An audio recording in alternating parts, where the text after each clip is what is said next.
Le pôle de santé pluridisciplinaire du territoire de Saint-Savin a été imaginé par le CIS Latitude Nord-Gironde. Ça représente un réseau de 41 professionnels de santé. Donc qui va du pharmacien, médecin, infirmier, ostéopathe, kinésithérapeute, diététicien, sage-femme, psychologue. Les professionnels du pôle de santé ont mis en place des actions innovantes qui utilisent des nouvelles technologies et des actions de proximité qui permettent de rapprocher les professionnels de santé des habitants du territoire de Saint-Savin.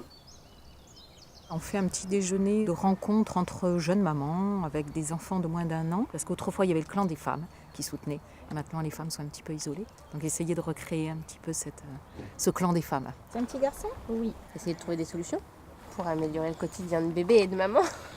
On fait vraiment dans le cadre d'un pôle de santé, dans le cadre d'un petit déjeuner santé, c'est quelque chose d'innovant, oui. Les colis de ton bébé, est-ce que tu es allée voir l'ostéopathe ? Oui. Clémence au cabinet, elle est à l'écoute. Et je vois vraiment la différence par rapport même aux postures. Et moi, je suis venue pour rencontrer d'autres amis, d'autres mamans et puis partager. Il faut le laisser faire son rythme et puis il a fait un 2 heures, il a fait un 2 heures, il a fait un 3 heures, il a fait un 3 heures. Aller réveiller pour qu'il tète et tout. Moi je me dis, si on me réveille à 3h du matin pour manger une choucroute, je vais faire la gueule, quoi.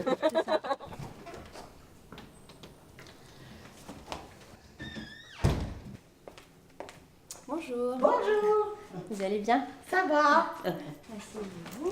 Vous êtes en avance aujourd'hui. Oui. Vous aviez hâte voilà. de venir.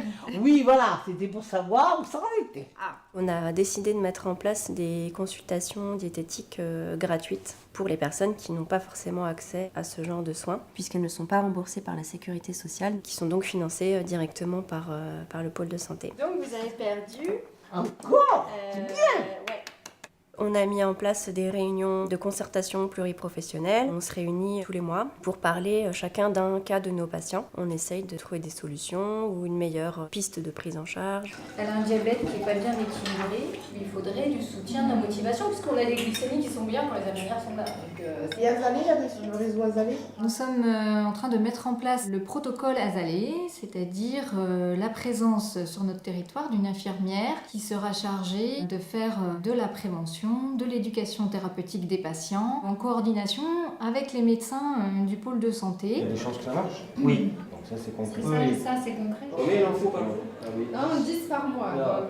Mais c'est bon, 3. 10 par mois, combien de ça? On est au 6e. C'est pas mal déjà. Chacun intervient dans son domaine. Ça permet vraiment de se voir, d'avoir des duos. Moi je suis dans le pôle santé depuis 1 an. Et avant, les médecins, je les voyais jamais.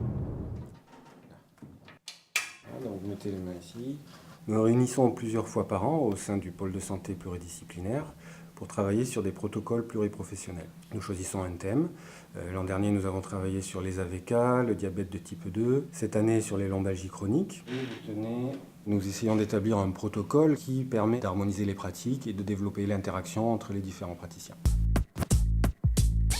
Nous sommes réunis aujourd'hui pour la situation complexe de M. Thierry. Donc l'objectif, c'est d'élaborer ensemble un plan d'aide cohérent pour améliorer la prise en charge de ce monsieur. Là, il a besoin d'examens un peu plus compliqués, notamment les scanners, et c'est vrai qu'il faudrait qu'il aille au moins à l'hôpital de proximité qui est Blaye, et il ne peut pas s'y rendre tout seul. Donc au niveau du CIAS, on peut lui proposer la mise en place d'un transport de proximité. Le véhicule vient le chercher à son domicile et l'amènerait au centre hospitalier à Blaye.